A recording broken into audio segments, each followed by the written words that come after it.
sepasukan pegawai daripada KPDN Dasar Kuala Lumpur telah menghasilkan satu tindakan kes di bawah Akta Kawalan Bekalan 1961 yang mana pihak kita telah menahan sebuah motor lori 3 tan yang disyaki telah membasuh air tangki. So kalau ikutkan berdasarkan maklumat daripada risikan yang kita perolehi, MO sedikit-sedikit ni adalah yang mana mereka menggunakan pelbagai jenis pelikat untuk mengisi minyak-minyak diesel di stesen-stesen di sekitar Lembah Kelang sebelum dibawa ke lokasi tempat penyimpanan.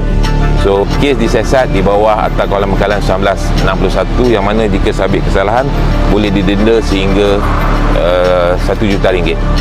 Kepada pengguna di luar sana, sekiranya mempunyai sebarang maklumat ataupun info yang berkenaan dengan penyalahgunaan ataupun penyelewengan keterisan dan sebagainya, bolehlah menyalurkan sebarang maklumat itu kepada pihak KPDN untuk kita ambil tindakan.